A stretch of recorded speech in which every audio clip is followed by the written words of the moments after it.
अभ्यासाचा राजमार्ग episode 9 22 February 2024 Machhindra Chate सरांचा विद्यार्थी आणि पालकांशी सुसंवाद.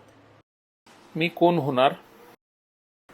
नमस्कार मित्रांनो, आज आपण एका अत्यंत महत्त्वाच्या विषयावर बोलूया. विषय आहे मी कोण होणार.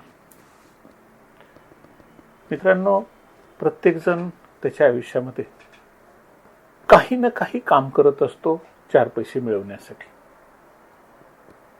आणि त्याच्यात त्याचं घर चालतं, आयुष्य चालतं, ज्याला उपजीविका म्हणतात, उपजीविकेचं साधन असतं. आणि मी कोण होणार हा विचार फार महत्त्वाचा असतो. मित्रांनो, मी कोण होणार ही गोष्ट प्रत्येक विद्यार्थ्यांनी ठरवली पाहिजे. कुठल्या काळात?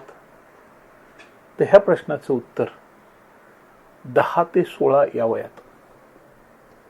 10 ते 16 हा वयोगट फार महत्त्वाचा असतो, आणि या वयातच मी ठरवलं पाहिजे की मला आयुष्यात काय करायचे.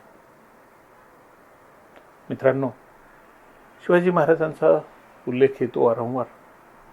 शिवाजी महाराजांना जिजाईंनी जी शिकवण दिली होती की तू हिंदवी स्वराज्याची स्थापना कर, आणि मला हिंदवी स्वराज्य स्थापन करायचे हा निर्धार, हा विचार शिवाजी महाराजांनी पक्का केला वयाच्या 14व्या वर्षी. आणि वयाच्या 14व्या वर्षी रायरेश्वराच्या मंदिरामध्ये आपल्या सवंगड्यांसह हिंदवी स्वराज्य स्थापनेची प्रतिज्ञा केली. ही रायरेश्वराची प्रतिज्ञा म्हणून प्रसिद्ध. मित्रांनो, आणि त्यानंतर त्याने आयुष्यभर हिंदवी स्वराज्याची स्थापना करणं आणि त्याचं रक्षण करणं याच्यासाठी पूर्ण आयुष्य घालवलं. निर्धार कधीचा आहे? वयाच्या 14व्या वर्षीचा आहे. आणि त्यानंतर त्यांच्या मृत्यूपर्यंत ते आपला संकल्प कायम पूर्ण करत होते. मित्रांनो, अनेक ग्रेट व्यक्तींची उदाहरणं पहा. आपल्याला आयुष्यात काय करायचे ह्यांनी ह्या गोष्टी, मला आयुष्यात काय करायचंय ह्या गोष्टी प्रत्येकाने 10 ते 16 या वयोगटातच ठरवल्या पाहिजेत. आपल्या शरीराचं एक चक्र असतं की त्या वयात त्या गोष्टी झाल्या पाहिजेत. म्हणजे उदाहरणार्थ, मुलगा चालायला लागतो, तर चालण्याची क्रिया तो 8 ते 18 महिने, 8 महिने ते 18 महिने या काळात तो चालायला शिकतो, धावायला शिकतो, पोहायला शिकतो. ह्या प्रत्येक गोष्टी एका वयातच व्हायला पाहिजेत. आणि ते वय निघून गेलं की नंतर त्या गोष्टी होत नाहीत. गणित शिकण्याचं पण एक वय आहे, आणि ते सुद्धा वय 16 वर्षाच्या आतच आहे. विज्ञान शिकण्याचं वय आहे, विज्ञानाचे मूलभूत सूत्र शिकण्याचं वय 16 वर्षाच्या आतच आहे. भाषा शिकण्याचं वय, भाषा शिकण्याचं वय 16 वर्षाच्या आतच आहे. तसं मित्रांनो, मला आयुष्यात काय करायचे हे ठरवण्याचं वय हे 10 ते 16. म्हणजे साधारणतः मुलगा 5वीला आला आणि तो 10वीची परीक्षा पास झाला, तर 10वीची परीक्षा पास होताना प्रत्येक मुलाच्या डोक्यामध्ये मला आयुष्यात काय करायचे हा विचार पक्का रुजलेला असला पाहिजे. बघू, जे जमेल ते करू असा विचार करून नाही चालणार. आयुष्याबद्दल तुम्ही अत्यंत गांभीर्याने विचार केला पाहिजे की मला काय करायचं. जी मोठी झालेली माणसं आहेत, जगात अनेक माणसं आहेत, उद्योगधंद्यामध्ये, व्यवसायामध्ये, स्वतःच्या कंपन्या काढण्यामध्ये, किंवा चित्रपटाच्या क्षेत्रामध्ये, राजकारणाच्या क्षेत्रामध्ये, साहित्याच्या क्षेत्रामध्ये, चित्रकलेच्या क्षेत्रामध्ये, संगीताच्या क्षेत्रामध्ये, खेळामध्ये जी मुलं किंवा जी लोक यशस्वी झाली त्यांनी आपणाला काय करायचे हे 10 ते 16 या वयातच ठरवलं होतं. एकदा 16 वर्ष निघून गेली की काहीच करता येत नाही असं मला म्हणायचं नाही. 16 वर्षानंतर सुद्धा काय, 60, 65, 70 नंतर सुद्धा लोकांनी काही निर्णय घेतले आणि ते निर्णय यशस्वी करून दाखवले. पण ही माणसं तीच आहेत की ज्यांनी विद्यार्थी दशेमध्ये काहीतरी ठरवलं होतं. मला काय करायचं हे ठरवलं होतं आणि त्या पद्धतीनं ते करत होते. उदाहरणच घ्यायचं झालं तर अमिताभ बच्चनचं उदाहरण घ्या की अमिताभ बच्चननी आपण काहीतरी करूया चित्रपटाच्या क्षेत्रामध्ये वगैरे हे ठरवायला त्यांना थोडासा उशीर झाला, पण त्यांनी ठरवलं. हिंदी फिल्म इंडस्ट्रीमध्ये आले, अत्यंत यशस्वी झाले. नंतर राजकारणात गेले, राजकारणातून पुन्हा सिने इंडस्ट्रीमध्ये परत आले. नंतर त्यांनी आणखी स्वतःची ABCL कंपनी वगैरे काढली. पण एक वेळ अशी आली की वयाच्या 58-59व्या वर्षी ते बँकरप्ट झाले, दिवाळखोर झाले. तरीही त्यांनी जिद्द सोडली नाही आणि नंतर काही वर्षांमध्येच आपली पूर्ण देणी सगळी खर्च त्यांनी कव्हर केले आणि स्वतःचं आर्थिक स्टॅबिलिटी त्यांनी वयाच्या 70व्या वर्षी मिळवली. तसं अपवादाने काही उदाहरणं आहेत, पण नियम म्हणून लक्षात घ्यायचं असेल तर मला आयुष्यामध्ये काय करायचे हा विचार विद्यार्थ्यांनी केलाच पाहिजे. आणि याच्यासाठी प्रत्येक विद्यार्थ्यांनी स्वतःची एक डायरी तयार केली पाहिजे. त्यानंतर महत्त्वाची डायरी ड्रीम डायरी, की ड्रीम डायरीमध्ये मला काय करायचे, मी कोण होणार आणि याबद्दल माझ्या डोक्यामध्ये जे काही विचार येतात हे विचार आम्ही एका डायरीमध्ये लिहून ठेवले पाहिजेत. मित्रांनो, या लिखाणाचा फार फायदा होतो. ही डायरी वाचत राहा. दररोज 5 मिनिट वडिलांविषयी कृतज्ञता व्यक्त करण्यासाठी काढून ठेवा.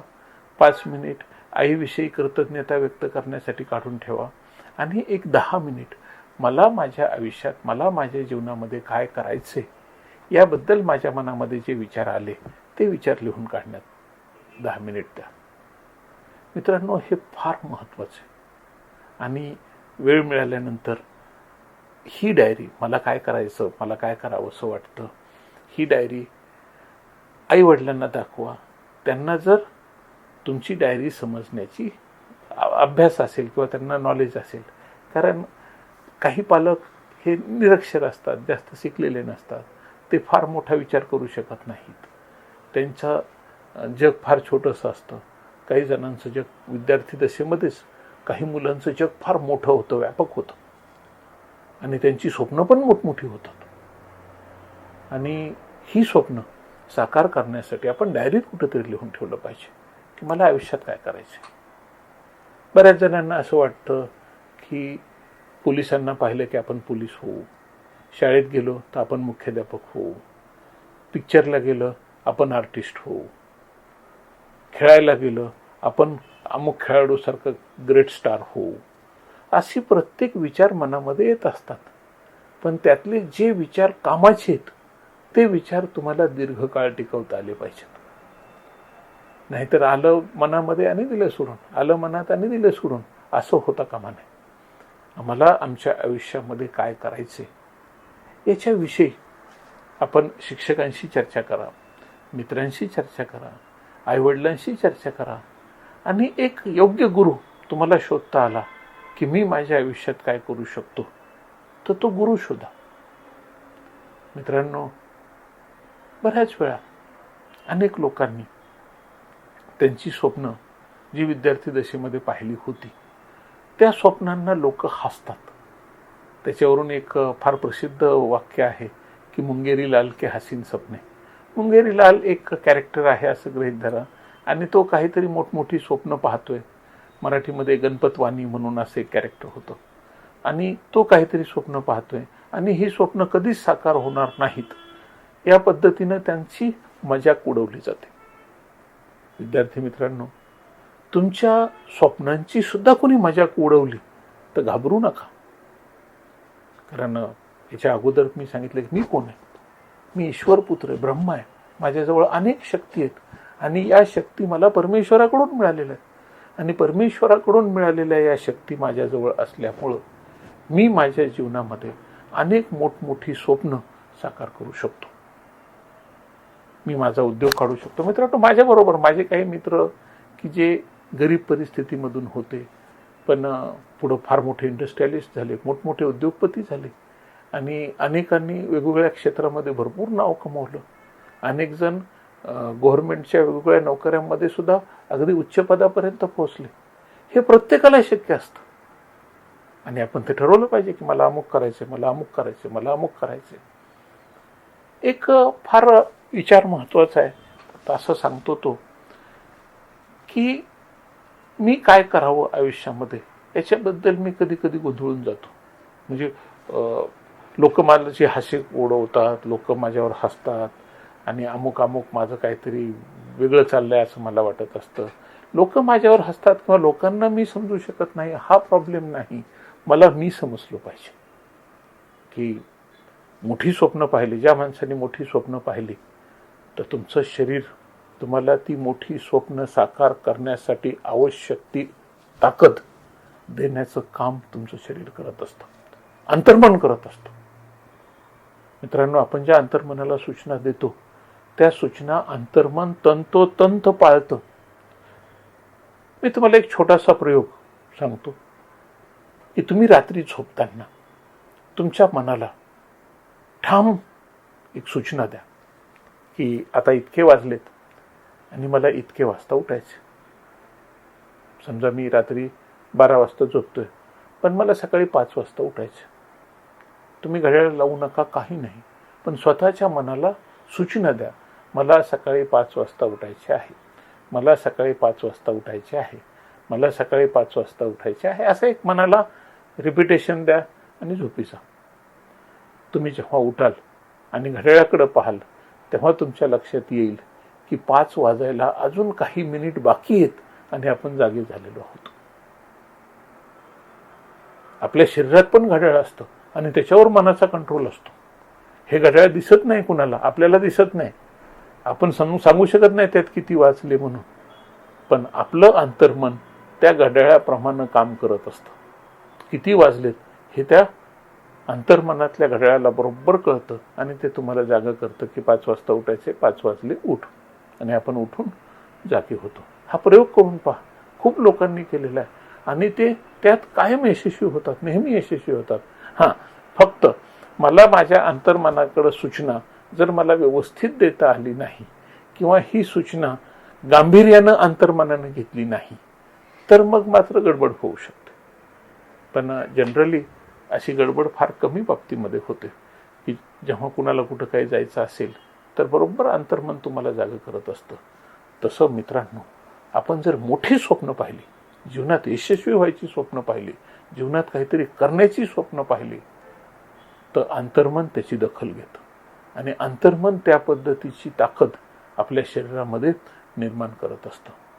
आणि जीवनामध्ये हे होतात, गोष्टी साकार होतात की ज्या लोकांनी स्वप्न पाहिली ती साकार झाली. बऱ्याच जणांच्या बाबतीत असं म्हणताही येईल किंवा मोठी स्वप्न पाहिली होती पण ती साकार झाली नाहीत. ठीक आहे, पण ज्यांनी स्वप्नच पाहिली नाहीत तर त्यांचा तर विषयच संपला. आणि त्याच्यामुळे ज्यांनी स्वप्न पाहिली ती स्वप्न तर निश्चितपणे साकार होण्याची एक दिशा आणि मार्ग उपलब्ध झाला. आणि त्यामुळं विद्यार्थी मित्रांनो, आपण काळजी घेतली पाहिजे की मला आयुष्यात काय करायचं, मला आयुष्यात काय करायचे, आणि त्यासाठी आवश्यक ती मेहनत, आवश्यक ते प्रयत्न करायला मी कधीही मागं पडणार नाही, असा स्वतःशी एक दृढ संकल्प केला पाहिजे. ज्या पद्धतीनं छत्रपती शिवाजी महाराजांनी वयाच्या 14व्या वर्षी हिंदवी स्वराज्य स्थापनेची प्रतिज्ञा केली आणि हिंदवी स्वराज्य स्थापन करून दाखवलं, तसं प्रत्येक विद्यार्थ्यांनी मला माझ्या आयुष्यात काय करायचे याबद्दल ठाम विचार 10 ते 16 या वयामध्ये केला पाहिजे. आणि जो विचार त्याचा पक्का होईल तो विचार त्याच्या जीवनामध्ये नक्की साकार होईल आणि तो जीवनात यशस्वी होईल याची मला खात्री आहे. मित्रांनो, विचार करा, स्वतःला वेळ द्या आणि दररोज 5 ते 10 मिनिट मी कोण होणार या विषयावर चिंतन करत राहा. धन्यवाद.